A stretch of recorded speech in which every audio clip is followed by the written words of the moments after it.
On this episode of the Oklahoma Breakdown with Ikard and Lehman, presented by Riverwind Casino, we talk a little OU basketball, and then Max Olson joins us to talk some OU football, talk about the 2022 Big 12 season and the 2023 Big 12 schedule. And that's it. Please download and subscribe to the podcast, rate it 5 stars, and write us a good review. Follow the show on Twitter, Instagram, Facebook, and YouTube. Just search Oklahoma Breakdown on any of those, and you'll find us. All right. Our man Michael Hosty will kick this thing off. It's time for the Oklahoma Breakdown. It's a beautiful Monday, February 6th, and you're listening to the Oklahoma Breakdown with Ikard and Lehman, presented by Riverwind Casino. Riverwind is Oklahoma City's premier casino experience, and there are so many reasons why Riverwind is consistently voted OKC's #1 casino, but it all starts with their amazing variety of gaming thrills and excitement. Riverwind's beautiful, award-winning environment plays host to more than 2,800 of the latest electronic games with a huge selection of table games, including blackjack, blackjack match, roulette, and Teddy's favorite, craps. No matter what your game, Riverwind has it in spades and hearts. And to learn more about their gaming promotions and entertainment options in the month of February, all you got to do is visit riverwind.com. Riverwind Casino, simply the best. Now recording this episode a few days in advance. Said I'm going to be gone again this weekend. Once football season is over, my wife has my ass everywhere, man. Man, the grind is real. The grind is real. Are you going minute by minute on an itinerary for the entire off season? Basically, that's what we're doing. And now that like kids are involved, it's my entire life. Once the season ends, and until the next season begins, my entire life is essentially scheduled for me. I have no choices, which is fine. But you're a scheduling guy. You're a detailed guy. Yeah, I'm an organized guy, but it's just one of those traveling on the weekend. Like sometimes you just want to sit, Yeah. You just want to sit in your home, but it's got to be a fun weekend. It'll be fine. So another pre-recorded episode. So if we miss anything very, very significant, we will catch up on that on Wednesday. But by the time people listen to this, you will have played another basketball game in Morgantown against West Virginia. We'll see how that goes. Not feeling good about it after what we saw in Bedlam. Ted, do we even want to talk about it? Man, do we just want to get straight to Max Olson's interview? It's an awesome interview. It's like an hour of covering everything in college football. It's fantastic. Do we want to ruin the vibes for Max by talking about the Bedlam game? Because, boy. Do we want to? No. Are we somewhat obligated? Yes. I think we have to at least mention it. That's fair. All the excitement in the world with the fan base after the Alabama win. Packed house there at the Lloyd Noble Center. And yeah, free admission, don't care. Packed house. Packed house. And it doesn't matter how you got to the packed house, it's packed. It's packed. The most juice that building has had in years. And it didn't go well at all. Dude, I feel for those players because they got to know. They got to know what it means to play that way with all those people in that building. Oklahoma State just looked like a superior team. Way more length, way more athleticism. Sooners had no answers for Caleb Boone and Musa Cisse. That did not go well, man. That was now. It certainly doesn't help when you can't make shots. But I thought a lot of the missed shots were a result of Oklahoma State just being a superior athletic team. Yeah. We had a bunch of bad possessions offensively that ended in like desperation, bad shots that were nowhere close. I mean, the amount of air balls or near air balls that we had, they weren't rimming out on us, right? It's not like we were right there and just unlucky. They were bad shots that were not close. And, it's the game started off that way. It's like, I think like our first 3 or 4, maybe even more possessions, not only did we not get a quality look, like they were bad possessions, turnovers, and just looked disjointed from the very beginning. It's crazy to see the TCU game, how we looked, the Alabama game, how we looked, and then the Oklahoma State game, how we looked. You want to talk about a roller coaster. It's from the pit to the peak to the pit in a very short amount of time. And you're right. I mean, that's difficult on those players. It's almost like there was a bunch of anxiety from those guys about everyone being there, right? Instead of excitement for that opportunity, it's almost as if there was some nervousness from it. I'm not going to say that it worked against them. I just think OSU's better than them. Yeah. Like I got to imagine those guys were, I mean, fired up that the LNC was packed the way that it was. I just thought Oklahoma State, the athleticism really bothered them. I mean, you're going to win very few games in the Big 12, if any, shooting 35%, right? I mean, it's going to be really, really hard to beat, whether you're at home or on the road. But the thing about it, did OU even ever have a lead in that game? No. It was a wire to wire because OSU jumped out to what, like the 6-0 lead or whatever, and never trailed in the game. Yeah. So you can talk about poor shooting, but we watched what happened to the Sooners in Bedlam and Stillwater, and the way that Oklahoma State pulled away from them in that second half and down the stretch. And then this was just a wire to wire whooping, man.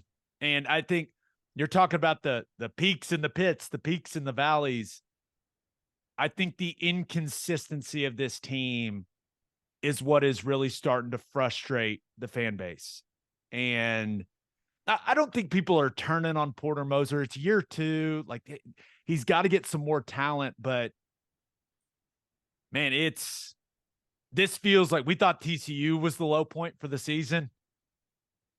The way that this game unfolded, especially with the excitement coming in and that crowd, for them to lay an egg like this, it hurts. I feel like we're all in pain. Yeah, there's no way around it, man. It's, Oklahoma State is, I mean, you have to look at least up to this point, a mid to lower level Big 12 team. What were they, like 3-5 in conference going into last night? And we were 2-6. That's just kind of where they were. And the separation between us and Oklahoma State looked massive. Just like you mentioned, the length and athleticism. I mean, I think that's one of our issues right now. I think we've got some good players, but we just have a lot like the football team. We don't have any margin for error, and like we can't overcome a lot of things with athleticism like a team like Oklahoma State can. Like with length and athleticism, like you can just get some things done. We don't have a whole lot of that right now. It'll be the tone of the start of this podcast. It'll be kind of funny if they go to Morgantown and win, because they're recording this before that game happens. And who knows? Maybe they go, maybe they fix a lot of the issues. They play well. West Virginia, they've got some athleticism as well. I don't think they don't have the length that Oklahoma State has, but who knows? Hopefully we sound stupid. We're like, why are you guys so sad? Or it could be one of those, it's gotten even worse situations. Well, the Alabama game right now is the anomaly in this stretch of season that we're in. So hopefully we get another one, though, right? Yeah. Hopefully we get another one. I thought this was interesting. Oklahoma State, they've won 6 out of the last 7. Well, with that size that they've got, it's not a shock to me. They're catching fire at the right time, and they looked like a really good team last night. I'll say that. They certainly look like a tournament team. Yeah. If they can score the basketball, that's their struggle. Is, just putting the ball in the basket. They can figure some things out offensively. That length, That athleticism that they've got on the defensive end, that's going to give a lot of teams problems. So we'll see. And I'll say this. I really like Mike Boynton just as a dude. Yeah, he's done a good job despite Really like him. all the roadblocks that have been thrown at him. He's done a good job. I really wish that game wouldn't have gone the way that it did. It felt like such a big missed opportunity to get the fans excited and to get more people to come out to the games. I know. And the players, they got to feel that too. Like they're not dummies. Like they know the opportunity that they just squandered for sure. And I thought I watched till the bitter end. Same. I thought that they were going to have. There's about 5 minutes left, and I think they cut it to around maybe 10 or 12.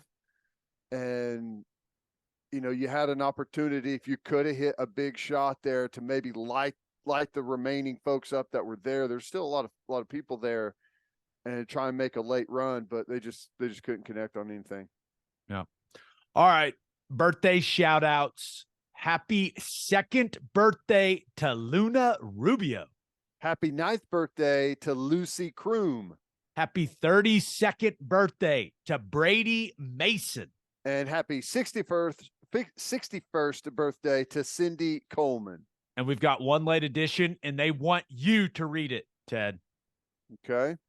It's Jay Thacker's 11th birthday. Happy 11th birthday to Jay Thacker. Nice. Nailed it. All right, let's get to our interview with Max Olson. But first, the only place to stop when you're road tripping is Love's Travel Stops. Love's has over 600 locations in 42 states, offering 24-hour access to clean and safe places. Whatever your road trip needs are, Love's has it. Fuel, fresh food, all the snacks and drinks, including, yes, my favorite, Java Amore. That coffee is fantastic. That felt like a good one, man. I won't lie. That one felt good. Love's also has you covered if you forget your phone charger or headphones. They've expanded their mobile to go zone so you can grab any of that stuff there. Make sure you download the Love's Connect app for exclusive offers from today's most popular brands. The Love's Connect app also includes a route planner and store locator. When you see that red neon heart on the highway, stop in and say hi at Love's Travel Stops. For a full list of what Love's has to offer, visit loves.com. Opolis Clothing is the exclusive home for all of our Oklahoma Breakdown merchandise. If you want to live your life in buttery soft comfort, go to opolisclothing.com. That's OPOLIS clothing.com. Use promo code TED, TED, for 10% off your entire order. You still get a discount on all of the OU and OKC Thunder gear as well. That's opolisclothing.com. Use promo code TED for 10% off. Buttery soft and 10% off. And you're going to want some of that new Oklahoma Breakdown merch, people. Going quick. All right, let's talk all things college football with our man, Max Olson. It is our pleasure to be joined by a man that covers college football as well as anyone. You can catch all of his stuff over at The Athletic. Max Olson is in the house. What's going on, man? Man, staying busy. Got a 2-year-old's birthday today, so that's exciting. Got up early, got some donuts. So I've got some juice to start the morning here. I like 2-year-old birthday, Ted. I have not reached that point. That's coming in June for me. 2-year-old birthday party. I assume that's a good one. It's like welcome to the motorized sport league. Like he or she's going to be all over the place. Yeah, he wants like he's way into garbage trucks and tractors and all that stuff. I asked him what kind of donut he wanted this morning, and he said red, so we got him a red velvet, and he actually kind of liked it. So nice. He's starting to develop some preferences for sure. My son, he's got a lot of words. He's got some phrases now. He's 1.5. Airplane, big airplane guy. A lot of airplanes in our future, apparently. Same here. Dude, airports are, I mean, I'll FaceTime my kid from an airport to be like, dude, check it out. It's your favorite. That's brilliant. Yeah. That's brilliant. Okay, so you mentioned busy, right? You cover college football at the national level. Now you focus a lot on the Big 12. Just for you in general, like how different is it now than maybe 5 years ago with how you're having to cover the sport? Yeah, I mean, I like it. I think it's exciting, like just how different the 12-month calendar and like the off season is now in college football. Like it truly does feel like a 12-month sport, at least to me in covering it. Whereas probably like 5-10 years ago, it used to be a lot easier for a beat writer to go shift into basketball mode and then come back for spring football and stuff like that. Like it just never stops. And it's a little bit exhausting. And like I have a lot of people who ask me, like, dude, aren't you tired of covering the portal? Like that seems miserable. Like, how could you keep up with that? But I've enjoyed it. Like, it's just a very different way to look at the sport now, and especially on a national level. And it's been fun. But it's like as we hit February now, like I definitely need a little bit of a break here. But it's great content. Whenever you have divisive issues, it typically breeds a lot of engagement, right? Portal, NIL, there's a lot of people on both sides of that. The Big 12 stuff with Oklahoma, Texas leaving and the new schools coming in, there's people on both sides of that. The playoff, the 4-team versus 12-team. It's probably been beneficial with all of the change that's gone on over the last couple of years. Yeah, and honestly, like I tell ADs and coaches all the time, like I hope that they understand, like, look, we're just trying to keep up with this too. Like that's just we're not all that different from y'all from that standpoint of just like we're trying to understand where this is going and what this sport looks like in 2 years or 3 years or 5 years. And so yeah, it's kind of the schedule for sure. You're totally right. Like the schedule has become way more unpredictable too, because you have these things, whether it was like when UCLA USC to the Big Ten hit, like didn't see that coming, you know what I mean? And then you just kind of drop everything and move on to that. Like it's been the past couple of years and just trying to understand NIL and portal and collectives and like all these things that have popped up. It's wild. We're fortunate to get to do this for a living, but man, it's been pretty nuts. Okay, let's talk about some Big 12. And I really enjoy the podcast that you and Sam put out during the season. I like to gather some nuggets from that for my radio show. So appreciate you there. But when you think about the 2022 season in the Big 12, really, what was the most surprising thing with how closely you cover that league? What was the most surprising thing in 2022 from a Big 12 perspective for you?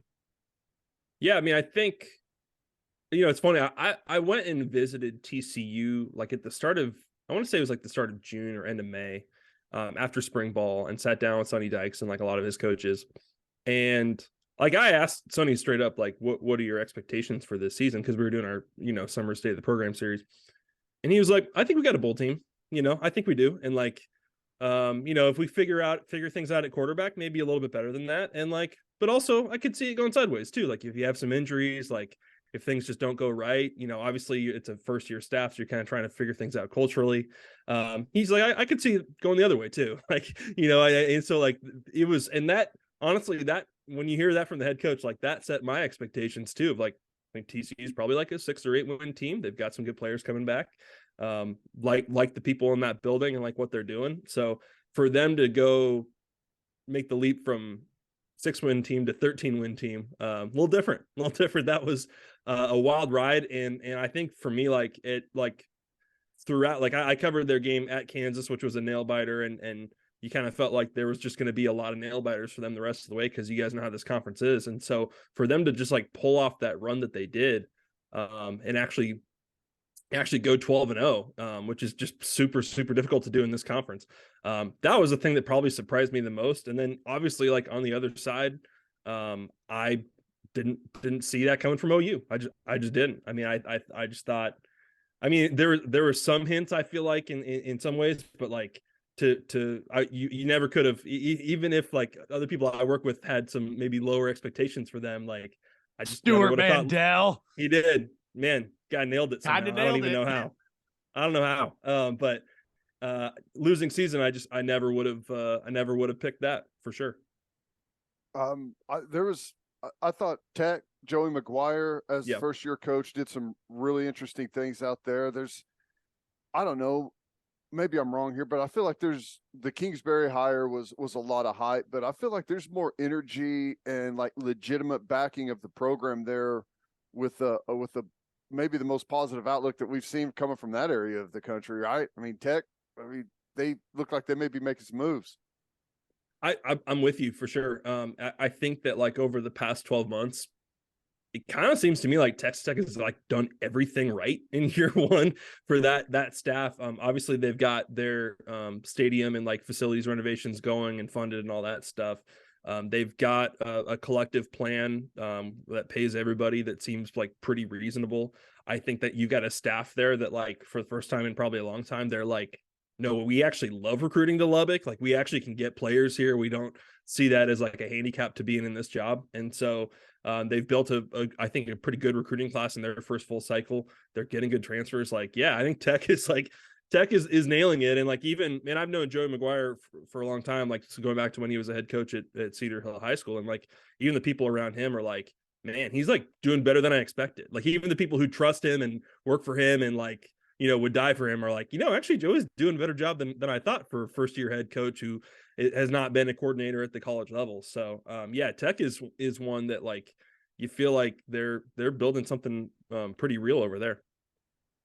Year 2 for Sark, right, in Austin, and 8-5 season, 6-3 in conference play. Definitely better than year 1, right? But did you think that program as a whole, with everything you were able to see, did you think that program is progressing? Like, do you think it's finally feels like it's headed in the right direction, like at the trajectory we expect Texas to be at? I think it's in solid shape there. Yeah.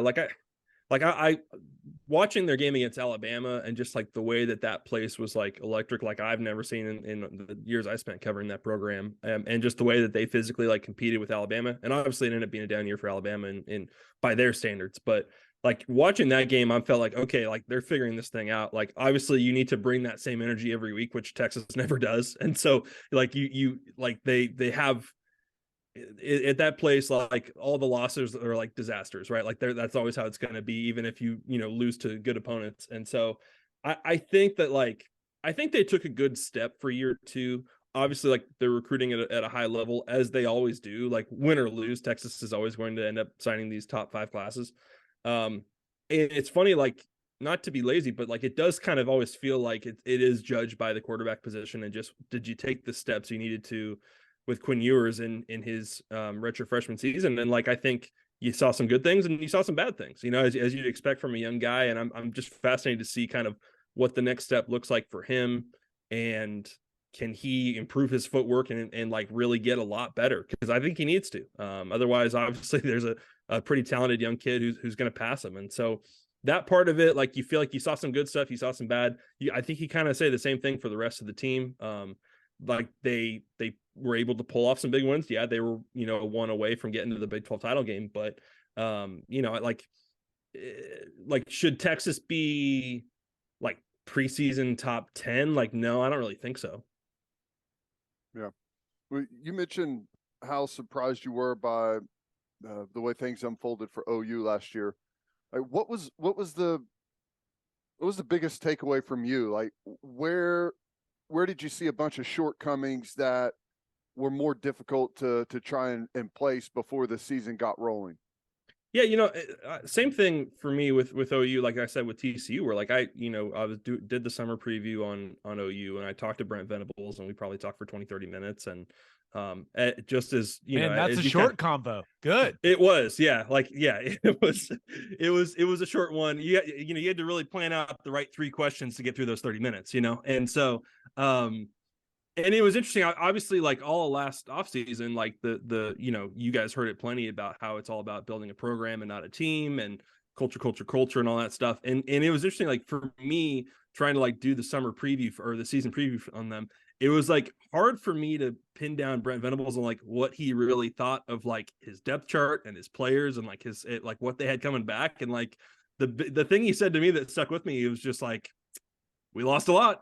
Like we lost a lot. And he like went through the positions where, quarterback and other positions where you've lost a lot of players out of that program over the past few years. And like, when I put that preview together, some people reached out to me and were like, oh, I'm surprised you didn't seem like you were super high on OU. And I'm like, I couldn't tell if Brent Venables was super high on OU going into year one. Like it was just hard for me to like get a real sense of like, what do you really think of Dylan Gabriel and Eric Gray and the pieces on offense, and what do what's your return on defense? Can they play the kind of defense you want to play and all that kind of stuff? And so it was interesting, like just to see the ups and downs of that season. And like obviously like at that mid-season low point, because you have to kind of break that schedule up into a couple of different ways. And we were joking before, like, yeah, I saw I because I'm based here in Lincoln, Nebraska, like I was at the Nebraska Oklahoma game, which coming out of that one, I'm like, man, OU's legit. They're rolling. Here we go. And I saw you on the field after the game, and I was like, hey, we could have something here. Smoked them. Just completely smoked them. Yeah. Not a great year for Nebraska ultimately. Who could have seen that coming? But it's interesting, like at that mid-season low point, you're 3-3, 49-0 in Red River. Like you're saying, like at least like, okay, Gabriel will come back, and like maybe it's not as bad as it looks. Like the QB play will go back to normal, and then offensively they should still be pretty productive and have a chance here. And so like I think the response to the against Kansas and Iowa State, I thought was important. I thought the Bedlam game was important in terms of just this group taking some steps. And then you look at like the last 4 losses.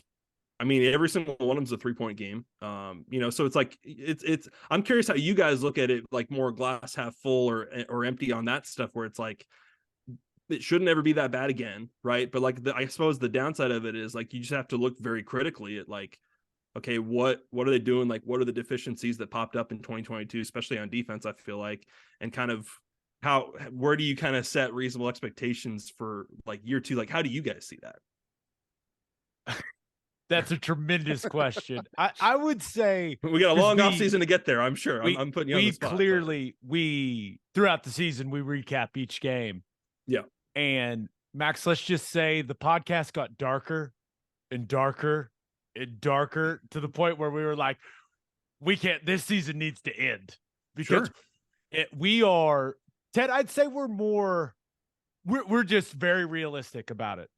And I didn't think they had, like, they got to get better along the defensive front. They absolutely have to. Guys need to. One of the things that really bothered Ted was just so many mental mistakes defensively. So many MAs. Yeah, it's crazy. It takes time to get up to speed with Venable's system, but the fact that it was happening as late as it did in the season, I thought Teddy was going to kill someone. It was tough. And, maybe it's something that I should have seen quicker whenever Venables, one of the mantras that you heard from him throughout the preseason was how inexperienced they were. You could ask a bunch of things, and he would talk about how many guys that are going to be playing that have little to no experience playing, and have never worn the jersey before and all that. Yeah, right. I think that may have been the writing on the wall. But I'll tell you, my glass half full take is we had a bad football team last year. They were bad. They were undisciplined. They missed tons of easy opportunities. This is offense and defense, and we were really close to win it. Like those 4 losses, those are coin flip games, and we were bad. So like the glass half full is that we don't have to be much better to have a much better record. But yeah, that's not what we're looking for. We're not looking for a good record. We're looking to go try and win a championship. So my glass half empty is we are, looking at last year, nowhere close to winning a championship. But, right. I think we've got some good tools, and my hope is that this is more of a developmental year than a transitional year. Like last year, I expected it to be way more developmental than it was. And just getting everyone up to speed offensively and defensively and getting the roster just to where they could compete, I think sucked most of the energy out of the program to where you didn't get a whole lot of development. And my hope is that this is the offseason where we see a bunch of development from guys coming in.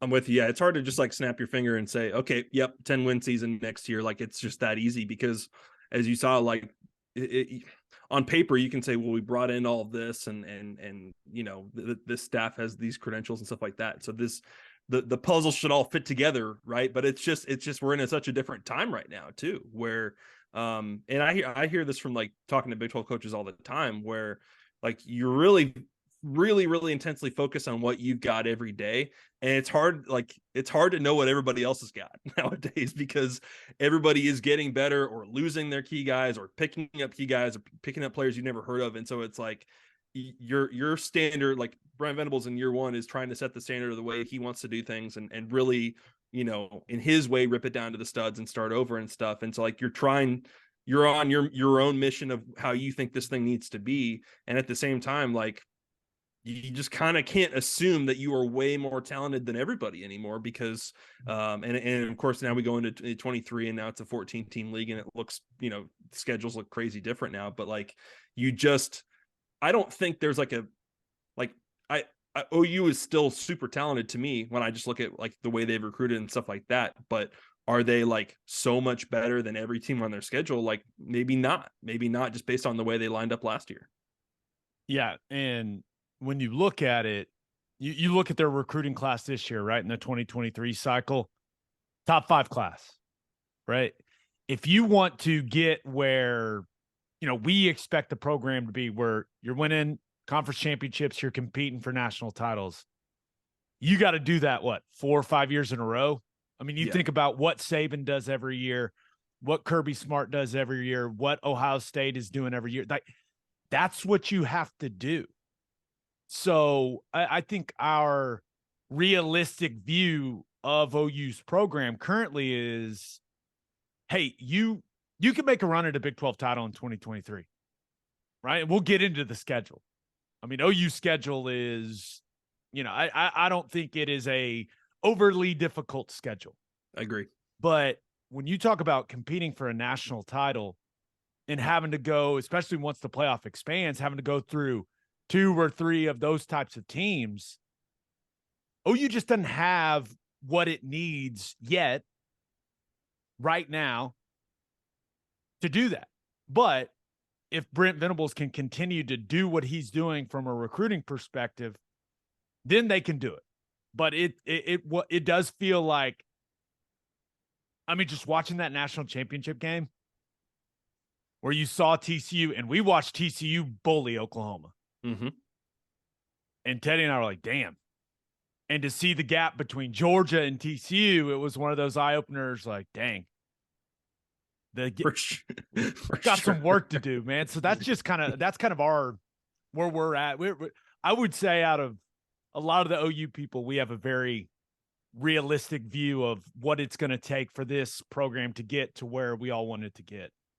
Well, I think the other piece of that, I agree with you, and the piece of that Brent Venables brings with him from Clemson, like one of the ingredients to what they've done at Clemson is it's not just that you are, improving the quality of your recruiting over time.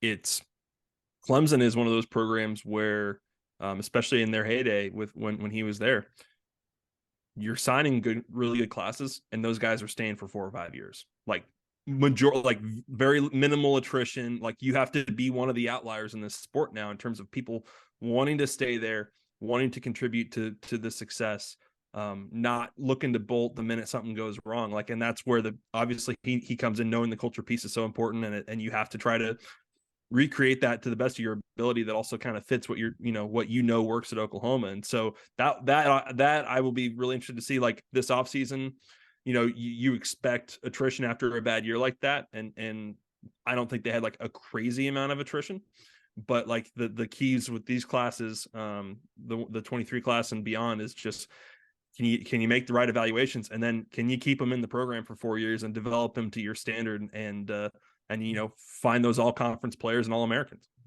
Yeah. I think they've been more involved in the transfer portal as far as acquiring guys really than they want to be. Having to supplement the roster right now until they get the conveyor belt, I guess, rolling with the recruiting classes, which, is a decent transition into just as a conference.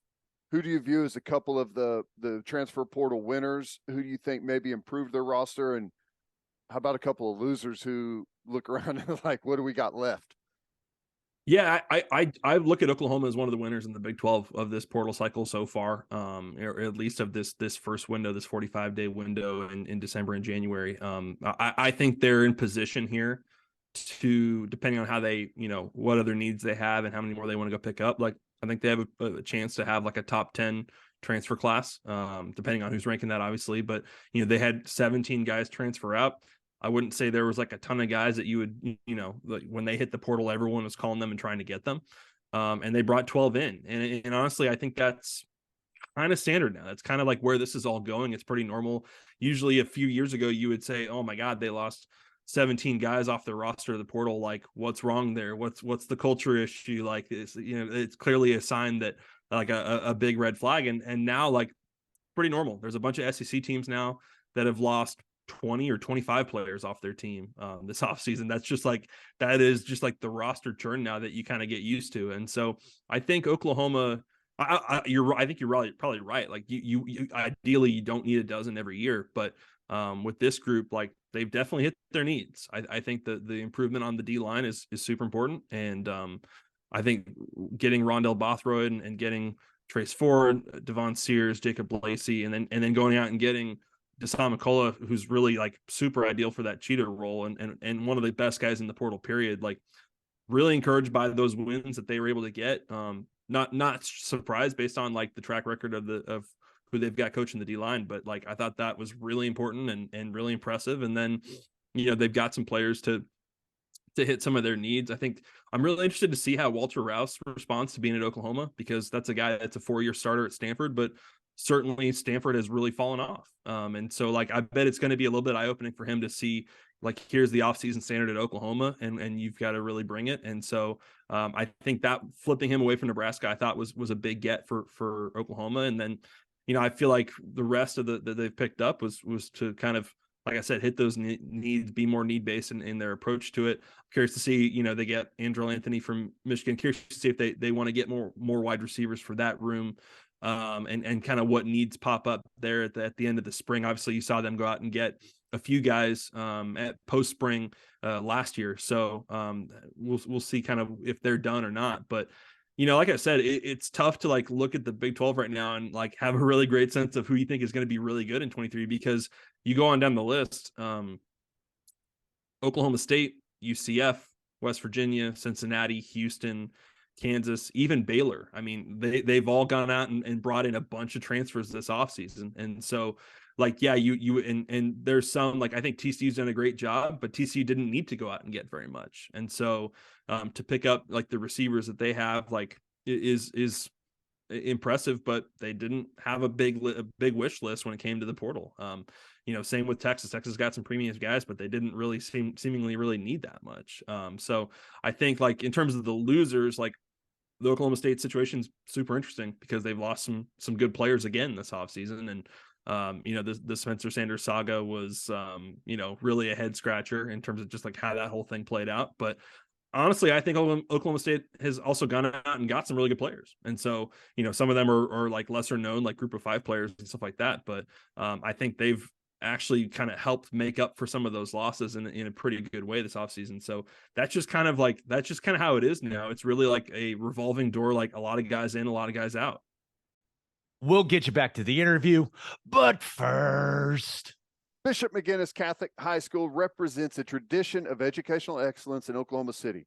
Grounded in a faith-based education, students prepare to meet their potential with an individualized academic path that strives for success.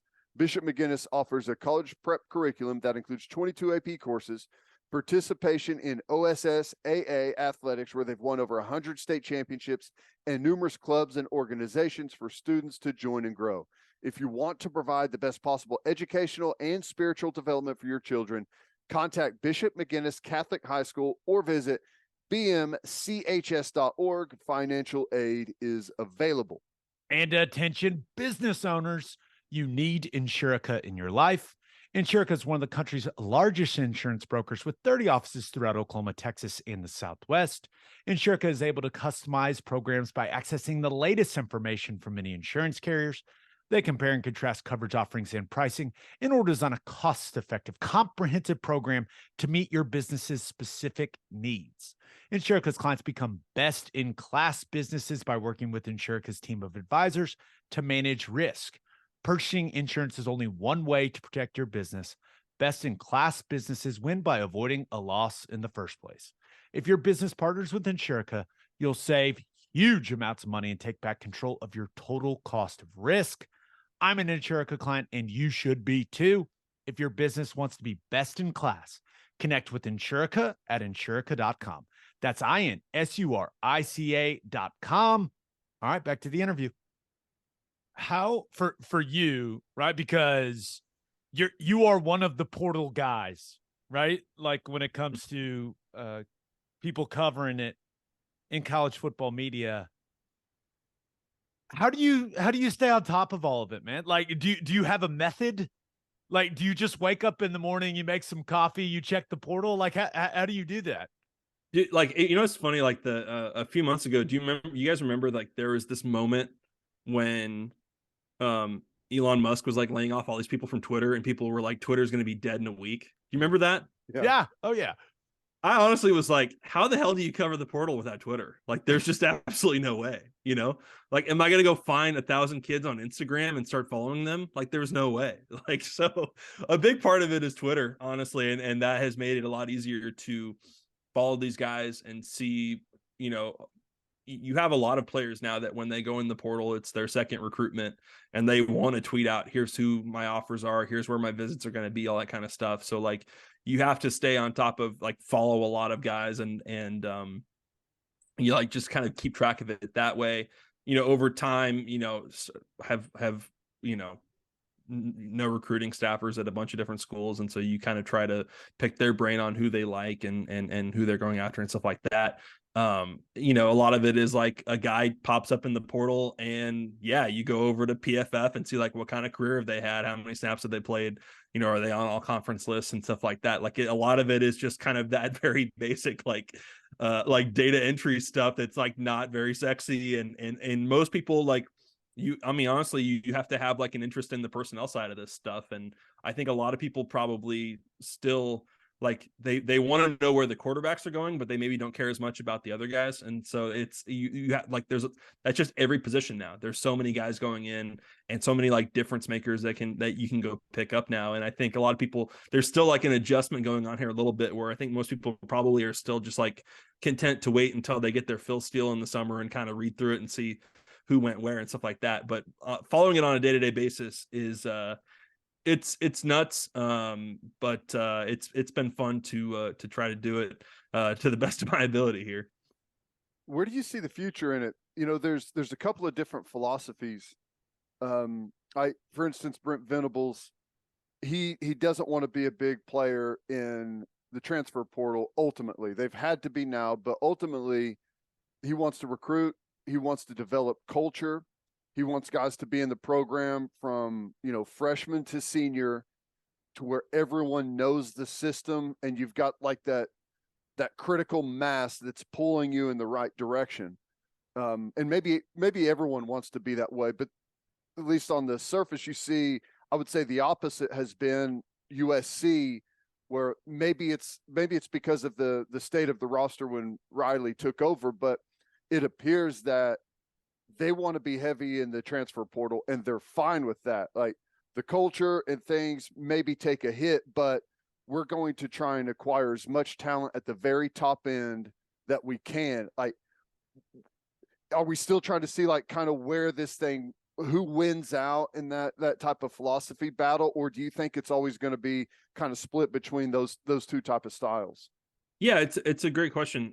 You like when you talk to people at like USC or like Ole Miss or some of these schools that were really dominant in the portal a year ago, they still view it as like the difference between the draft and free agency in the NFL. Like they still view it like, man, I would love for our high school recruiting to be so sick that we don't have to do this. You know what I mean? Like that's still how they hope. Like when you talk to like, there have been times when a player's hit the portal and I know someone at a school's got a connection to them and I text them about him and they're like, no, we got everybody coming back at that position. So we don't need him. Like ideally that's where you want to be. OU wants to be in that spot where you say, oh, this guy went in. Oh, that's cool. Like he's really good, or he could play here. But we've got a lot of players coming back. We have a lot of faith in like the young guys that we think can step up this offseason and take starting roles and stuff like that. So like, there's still kind of that classic like viewpoint on it of like you'd still rather love what you're doing in high school recruiting and not have to lean on the portal so much. And if you look across the landscape here,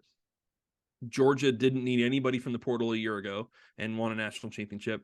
This year they took a couple receivers out of the portal and one DB who's like a freshman who's coming back home. Like they're not trying to go out and pick up 10 guys out of the portal, even if they're a premier destination for anybody that's looking to make a move. Same with Alabama. Alabama has taken one player out of the transfer portal so far this offseason. You know, Texas A&M, Texas, Clemson, some of these schools that recruited at a high level, they're not out there throwing around a ton of offers and like super desperate to get these guys. And so, yeah, like if your high school recruiting is still like, if you are doing that at a high level and you're retaining your talent, which is to me like the most important thing, then hopefully you don't have to live in that way. Can you do like the Michigan State thing and do the portal every year and be like high level competitive every year? I think it's still too early to say that. Like, I think it's too, and Michigan State obviously took a big step back last year. And you look at like the type of players they're getting in the portal this offseason, and they're like not the most impressive guys. I'm sure they've done some good evaluations and found some good players, but like, can you build the roster and be successful every year by doing it in a major way? Like, to me, like I would say probably hard to be sustainably like successful doing that. Feels like But it stunts your growth, right? It stunts the development of the guys that you do recruit, and it may hurt you on the recruiting trail. Like if you're known as a Yeah. team that lives in the transfer portal, is that really where I want to go? If they're just going to bring guys in over the top of me every year? For sure. And so like I'll go back to the ones I mentioned. Like I think USC is still doing it. Ole Miss ultimately is still doing it. Like they still are taking a bunch of players out of the portal. Obviously they feel like those are players who can play and start for their program, and like they have a lot of confidence in the type of player they're taking. And when you can call yourself the portal king, or when you're at the top of those rankings, like it makes you a more attractive place to be for these guys that do go in the portal and don't know where they're going. And so it's kind of like you get that reputation that it's like kind of hard to turn these guys away. But like it's going to be, you know, what they were able to do at USC, at TCU, at a few other places to flip it in year one, I think is impressive. And certainly like you're going to probably, as we saw with OU, year one, year two, maybe year three, you probably do need to do a lot of it. But can you be like a program that is in year 5 or year 10 and like you're consistently leaning on the portal? Like that's probably going to be a little bit tougher to like really bet on that every offseason. Looking at the portal, when I look at it initially, when guys start going in, it's about the quarterbacks, right? Yeah. And you just dropped a really interesting article on The Athletic about top high school quarterback recruits and the pattern that's developing of those guys transferring. Like, were you surprised? How surprised were you when you did the research for that piece? How surprised were you with what you found out?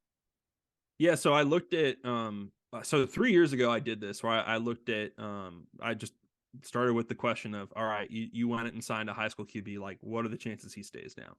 And so this is the end of 2019 I did this, and I looked at like these groups of the top 50 quarterback recruits according to 24/7 for like a 4-year period, like 14 through 17, those 4 classes. So you get like a group of 200 quarterbacks, and you look at it and say like, okay, so how many, like just really go down the list, study each of their careers, like how many started and played right away, how many of them transferred, and all that. And what I found at the end of 2019 was we were kind of heading in this direction, and 57% of those quarterbacks at that time out of 200 had transferred during their career. And so this year I was sort of like, let me go back and do that again and see just how much that has changed. So I went and did 2017 through 2020. And the result was 75% of them have transferred. And so that's a big jump, right? I thought over half was kind of a big deal a couple years ago, and now not really. Now it's like this is just kind of the expectation now. And a lot of it is tied to as much as it seems obvious that a lot of it's tied to playing time, and like if you're not starting in your first 2 years, you're probably going to leave. Like that's just how it is now. But it's also like you look at some of these situations like case by case, and it's like Dylan Gabriel's a great example of like the kid started as a true freshman. Like everything went like exactly how you would kind of hope when you go into a college football program when he went to UCF. And then you have the combination of a coaching change and a season-ending injury, and now you're hitting the market. Like it's just we're kind of like the normal thing now is that like this is your plan coming out of high school. You want to go here, you want to compete and win a job, and if you don't win the job, you're going to transfer. And if you do win the job, stuff's going to happen obviously over the course of 2, 3, 4 years, and it's probably going to lead you to going in the transfer portal either as a grad transfer or the minute you lose your job or the minute something doesn't really go right. And that's just kind of like the mentality we have now. And like honestly, guys, like who was the last Oklahoma quarterback that didn't either transfer out, like scholarship quarterback that didn't either like transfer out of Oklahoma or transfer into Oklahoma? I couldn't even tell you. Like, honestly, there was a point, either it was last year or the year before, where there was 5 former Oklahoma quarterbacks that were starting across the country, and they were playing well. It was a really good group, and one of them won the Heisman Trophy. Right? Yeah, it's crazy. Like Cody Thomas went pro in baseball. I guess you could say him. But really, if you go back, like Trevor Knight transferred out. You know what I mean? Like Blake Bell didn't transfer, but he ended up moving to tight end. Yep. And is now finishing in his 8th year in the NFL. So Pretty is it good. Landry? I mean, is Landry like the guy? Because like nobody, there's also part of this is that like at least at that level, like certainly you can take some 3-star guys that are just happy to be there and stuff, but like these guys don't want to be career backups now. So like probably like start to finish is Landry Jones like the last guy. I'm sure I'm blanking on somebody. No, you 100% are not blanking on it. So it's that's just and Oklahoma, like that sounds really unique, but not really. I mean, there's like on the other side of that, like Alabama has like hit the jackpot here in terms of going from Tua to Mac to Bryce Young, and fascinating to see where they go next. Like some of these places, like it is really smooth and easy, but most of the time, a guy's going to leave whether you start him right away or you don't. Last thing I've got on the transfer portal is, do you feel like we're kind of locked into what the rules are going to be moving forward? And I know that's hard to say given the environment recently.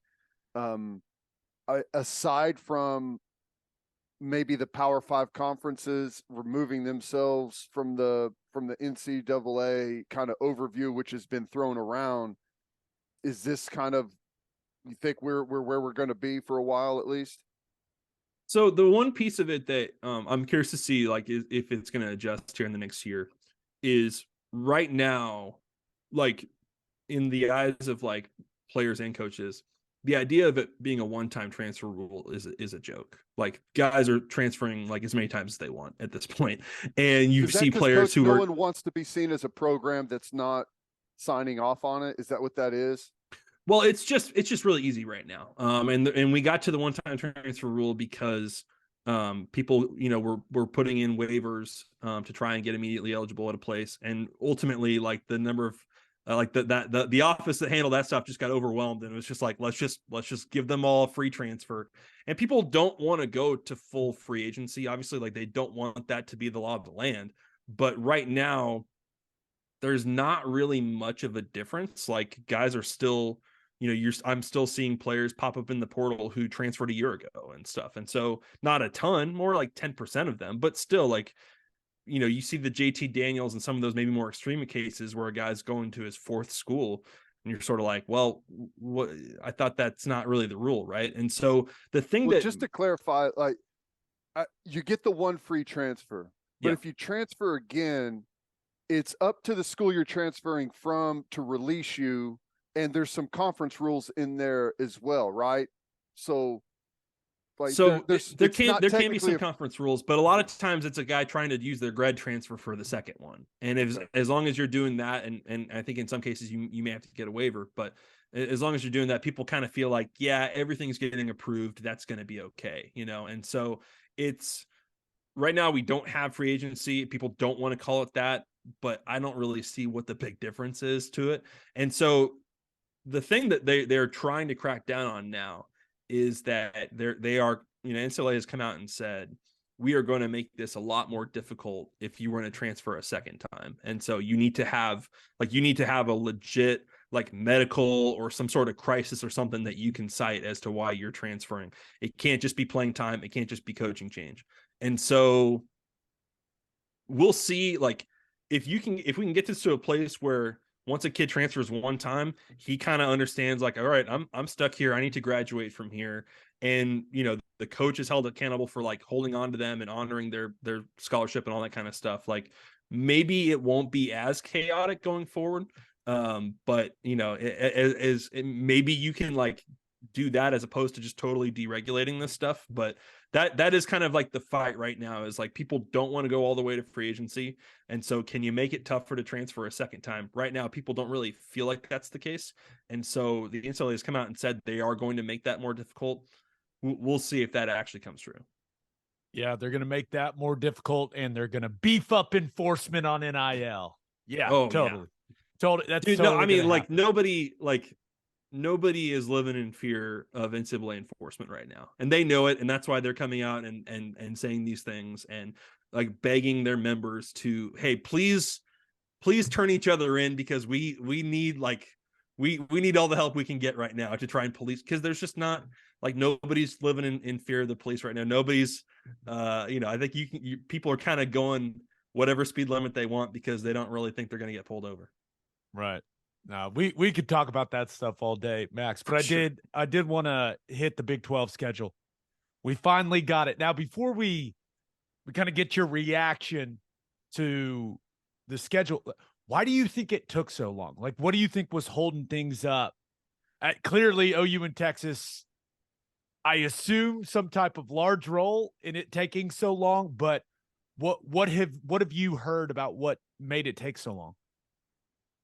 I do not know. I honestly don't. Like, I would text people over the past few weeks, like every week I feel like I was texting somebody being like, hey, where's the schedule? And like literally one of them just sent me back crickets emojis. You know what I mean? Like they just did it. There was not a lot of communication here on like, you heard, okay, yeah, end of December. Okay, now, okay, end of January. I don't know what the holdup was, what the issues were that made them redo these things. And I understood why over time staffers at these schools started to, have that suspicion that maybe this is tied to Texas and OU. And, I did hear that last year when they were going kind of through this exercise of starting to put this together, that you kind of wanted to do a 2-year plan so that like the home and aways made sense. And like people were rotating through. So they got to play Texas, they got to play Oklahoma one last time.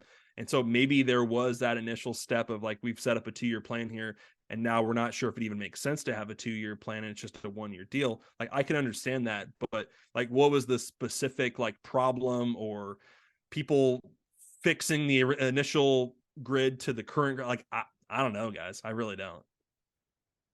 What stood out to you whenever it finally was released and you got to see everything right there front and center with the new schools coming in, and what games were dropped from the old, 10 teams that have played each other every year? What's the couple of things that stood out the most? Yeah, to me, like the thing that I wanted to go through right away on looking at it is kind of seeing which games won't get played this season. And that is just because it's so different, right? We're so used to the Big 12 schedule release being no big deal because it's round robin. Like you're going to play everyone. Like, yeah, you want to, who the home and aways are going to be because they're the opposite of last year. And so like, maybe there's some curiosity about the dates, but it really kind of doesn't matter. This was the first year where you kind of felt like, okay, somebody's like actually going to get a beneficial schedule and some teams won't. And so it was interesting to look through and see some of these like just oddities, like Oklahoma State is not playing 4 of the Texas schools this year. Like, isn't that just like nuts to you guys, especially when you know like how important it is to that program to recruit in the state of Texas? Well, Oklahoma plays one game down there, neutral site in Dallas. That's it. That's the only game we have. There's no other Texas road games? Wow. No. That's just Texas. I think Texas has 10 games in the state of Texas. Yeah, that's right. That's right. Yeah, it's that part was kind of like bizarre to me. Like I think like it also probably within an hour of like looking over all this stuff, like the realization did kind of hit me that like I think at this point in time, and I'm not trying to break any news here or anything like that. We'll see how things play out here, but like I'm starting to assume that Texas and Oklahoma will be in the SEC in 24. We'll see. Like we'll see if that deal gets done. But as I looked at the schedule for 23, it did make me like kind of bummed out to think like, okay, like we're not getting OU K-State this year. We're not getting OU Baylor. We're not getting OU Texas Tech. We're not getting Texas Oklahoma State, which has always like been a really reliably great game over the past few years.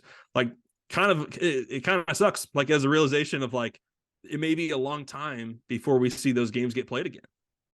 We'll get you back to the interview, but first, John Vance Auto Group has been serving Oklahomans for 40 years. They're family owned and operated, and they got 9 full service dealerships in Woodward, Miami, and Guthrie. No matter what your vehicle needs are, John Vance Auto Group has you covered. They carry domestic brands such as Ford, Lincoln, Chevy, Buick, GMC, Chrysler, Dodge, Ram, Jeep, and Wagoneer. John Vance Auto Group's goal is to give unequaled service and to exceed customers' expectations in every way, which is why they have their lifetime loyalty program. And here's how it works. You buy a new or used car from them. All you have to do is get all of the manufacturer recommended maintenance done at the Vance dealership. And if something goes wrong with any of the components of your engine, transmission, drive, axle, or transfer unit, they will cover the repair costs. It's a great deal, and you can browse their entire inventory or find the John Vance dealership near you at vanceautogroup.com. And First Fidelity Bank is a full-service financial institution based in Oklahoma with tailored solutions for all your personal and business needs.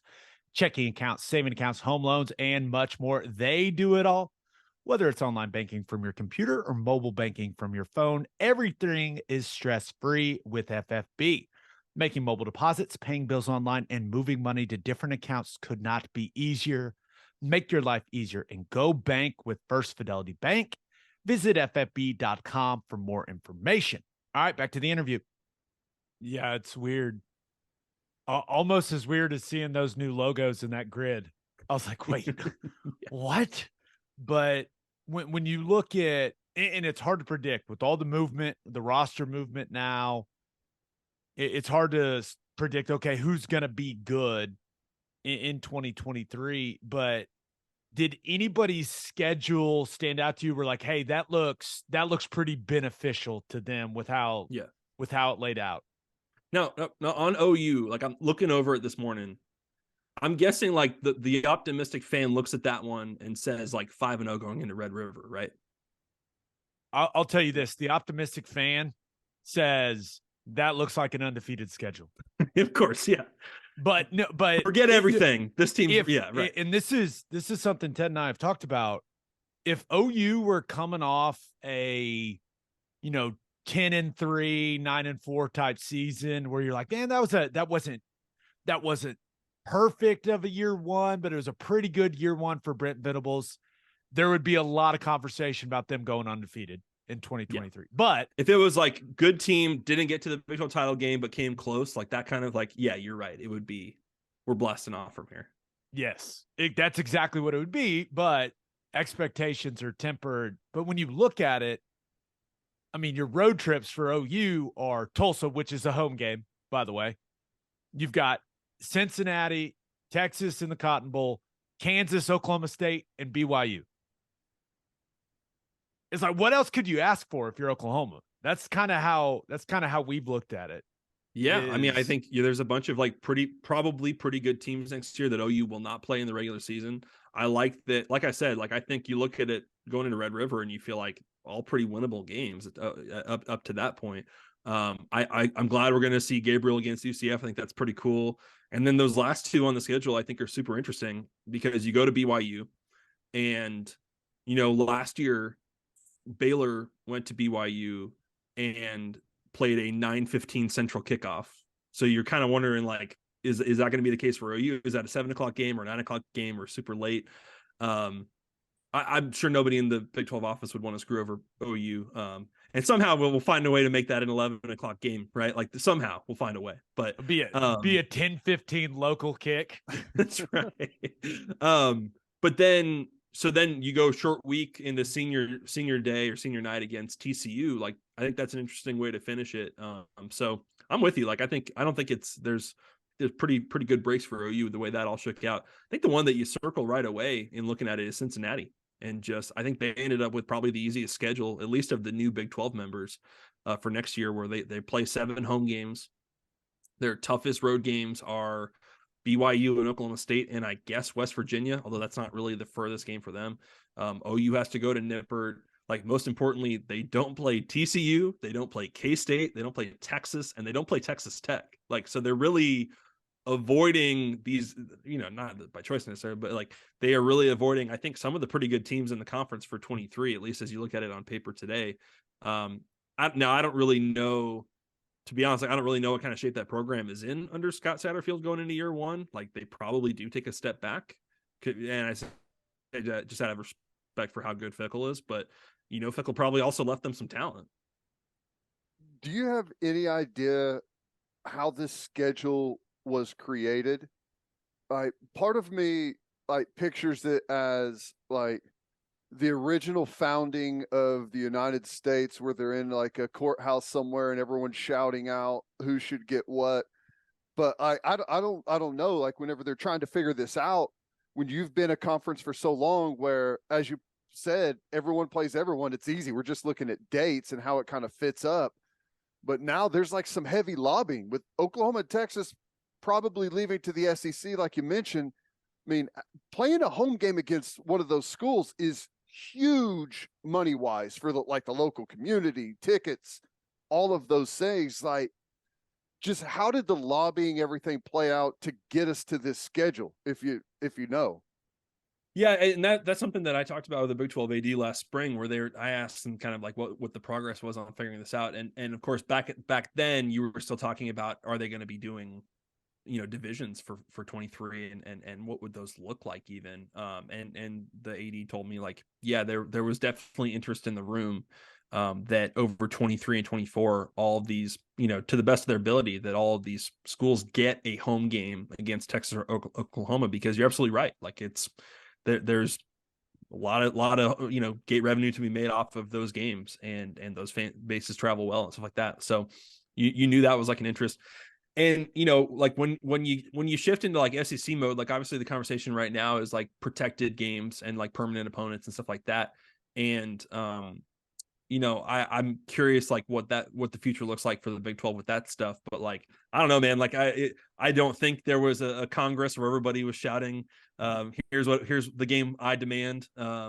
I don't think that it was just some guy pressing a button and it was just all randomized and stuff like that. But I somewhere in between those two the two spectrums. I don't know. I wasn't in the room on that one, but obviously you've got you've got some rivalries left in this conference that you want to protect. And I, it seems pretty random to me how this one shook out. I don't think they did a horrible job or anything, but it certainly took a lot longer than usual when you kind of expect this around, the time of the conference title game.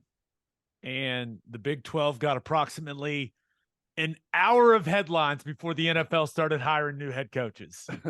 That's true.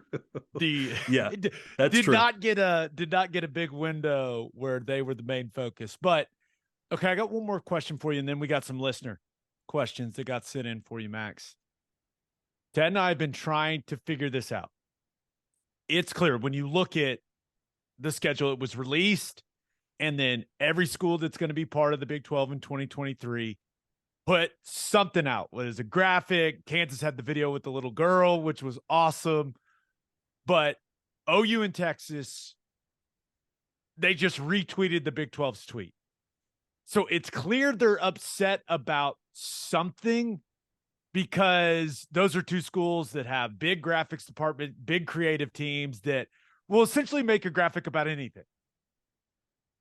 The schedule's not on their websites. Like, what is going on with that? What could OU and Texas be so upset about? Because we really couldn't figure it out. Like, what's the issue?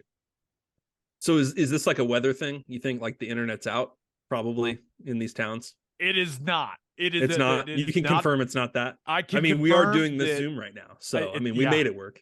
We made it work. I can confirm that the internet has been working in the state of Oklahoma for the last several days. So, Okay. well, It did seem help us like try to an figure it odd out. level of pettiness. It did, for sure. Yeah. I don't really It's get deliberate. that. It's not like by accident. There's something there. All right, there has to be. But like when you guys looked at that schedule, you weren't looking at it and saying like, "Oh my God, just as I feared, they screwed us." No, we could not have gotten.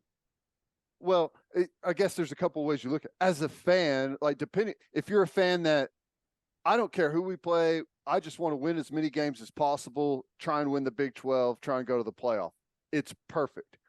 If you're a fan that's like, I want some good, like quality home games against like top level teams that are known nationally, it's not. It looks like the WAC ACC challenge, and we got caught in the middle of it. But But like after even when the season we schedule had last drops, year, like people think it's great. but even when the schedule like drops, usually like for these schools, it's like tweet this out with like a hey, go buy tickets and stuff, right? Yes. Like usually it's like very obvious like upside to tweeting this out. That's the most confusing part to me is, and it kind of makes me upset because clearly we know how hard those players work year round to play 12 games, right? You want your fans to be excited to come to games. You don't want them to have the attitude of, oh, let's get this season over with and get to the SEC. Like if I was one of those players, I'd be like, guys, can we please create some excitement so these people want to come watch us play? Like I work my ass off all year long to go out there and play these games. And I can't even get a video like of the schedule. That it doesn't. I don't can't like find one kid to draw the logos, or something for us. That's what I'm saying. Like I don't understand. I don't think, and that's why I need to know why they're so upset, because they're really upset about something.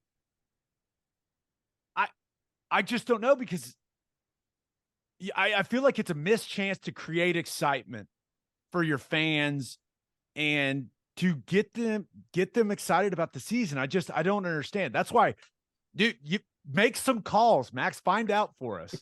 You're the one that knows everyone. Come on, man. I think like, and it's like a good reminder of like, guys, can we really do this all the way to 25? Right? Like, I mean, like come on, like you kind of knew at some point, like the pettiness would like kind of set in and people would just be like, I'm done with this relationship. I'm ready to move on.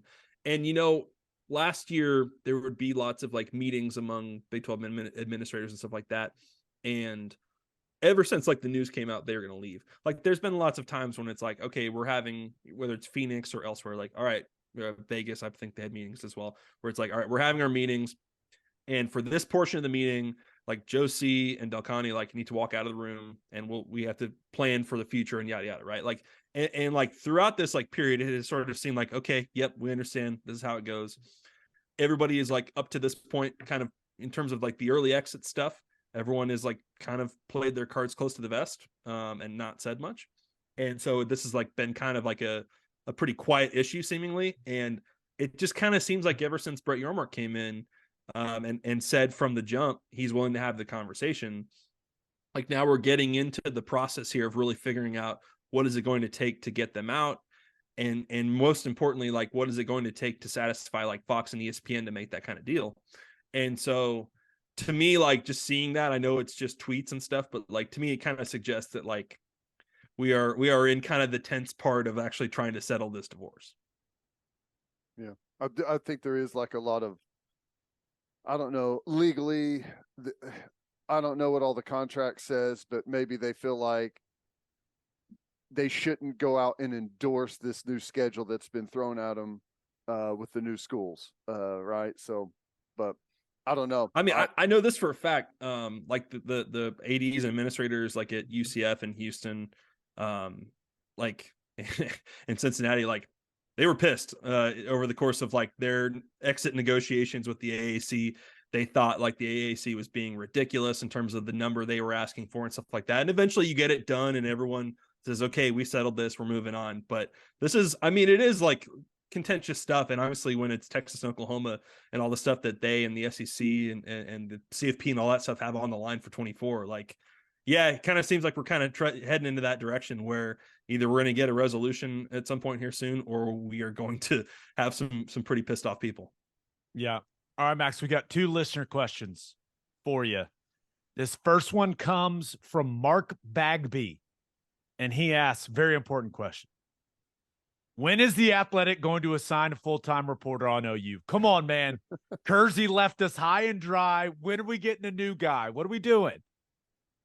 I wish I had the answer for you guys on that. That's not one that they let me make hires at this point. We'll see someday. But so far, I don't have hiring and firing power. I haven't accumulated that yet.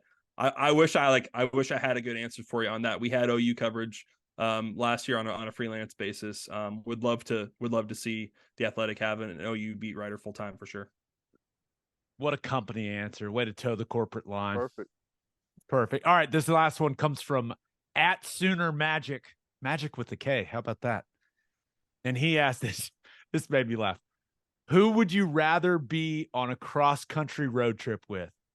Andy Staples or Ari Wasserman? Choose your answer wisely. You're very close friends with both of these people. It's a really good question. And these guys have been on a cross-country road trip together. So I have some insights as to how that went for them. I think I would. Ari's very easy to chit chat with for an entire day, right? And that's important, obviously, if you're going to be putting in a lot of miles. But Andy's going to have the places to eat. Now, of course, Andy looks like a Greek god now. So we're not going to be able to eat the way Andy would have ate 5 years ago when we're out on the road. Or maybe he's going to make me work out for 2 hours a day with him before we get to go feast on these kind of meals. So that is you're kind of signing up for the Andy lifestyle now. If you're going to go on a road trip with him, I think Ari might be an easier road trip because we would just bullshit the whole time and eat well and get no exercise. I feel like Ari's trying to turn over a new leaf just from listening to the podcast. I feel like he's trying to get on that Staples plan. He is. Yeah. Hey, we all are, man. We all. I'm counting calories too. We're trying to get to the Andy Staples, beach bod that he's locked down now, and it's a credit to him. But it's I don't know about you guys, but I'm a little bit of a stress eater. So this job's stressful. You got to try to keep that under control here during a season. It can be tough. Max, you should have seen me after OU's losses this year. It was full pizzas. How would you wings. guys come down from that? Would you just pour a glass of something? What would you have to do? Multiple. I am definitely a eat your feelings type of guy. Okay. Yeah, it got. But was there a fast food shame move you would do after one of those games? No, it was literally there's a couple pizza places close to my house, and I would literally just eat a full pizza. Ranch, whole thing, just. I respect it. Yeah. You would have eaten a whole pizza if they would have won. Listen, man, relax, okay? But it was a sad full pizza, not a happy full pizza. There's a big difference. Teddy? What would you do, Teddy, after a game? I don't really even know. Typically, you just seethe, man. You're just you grit your teeth a lot. I want to roll around in the misery. That's what I want to do. It's here. I'm going to embrace that it's here and just. You're just going to be on message boards all night long, just arguing with people. The full amount of pain and suffering. I bring it all on. Let's go. Because whenever things turn, it's going to make it all that much better. Well, it's so weird. Sometimes in year one, you kind of, if you're going to be bad in year one, you want to be kind of the fun bad where you're actually, we played pretty well in some of these games and stuff like that. But the OU version of it was based on your level of expectations and just the lifestyle you're accustomed to basically on Saturdays. It was pretty bleak. We drove home together from that TCU game. Mm-hmm. And maybe said 10 words to each other? Yeah, probably. 3+ hours, just nothing. But it went so quickly to we're not going to win any games. You know what I mean? It's not just ups and downs. Gotta stick with it. It went very quickly to I don't think we'll ever win another game. It was got bad. It got bad, but 2023 is going to be a new year, Max. New year, new OU. Let's go, buddy. That's right. All right. Hey, I know we kept you long, but this was a lot of fun, man. Thank you for the time. Yeah, appreciate it, guys. Thanks for having me on. That man, Max Olson, staying busy. Whoa. Got a lot of stuff going on. Yeah, it's a busy time for the Big 12. You got incoming, outgoing members. You've got a new schedule that's kind of crazy whenever you look at the way it's been done for 10 years now and having to change that up. But exciting times. Exciting times. On that note, episode 289, dude. We're getting close to 300. I know. It's coming quick. We'll have a new podcast that'll drop Wednesday. Just a reminder, you can hear Teddy from 3 to 6 on 94.7 The Ref. You can hear me from 2 to 5 on Sirius XM Big 12 Radio, channel 375. Hope you all have a fantastic week. And until next time, we appreciate you all for listening. Do what you always do, Oklahoma. Take care of each other.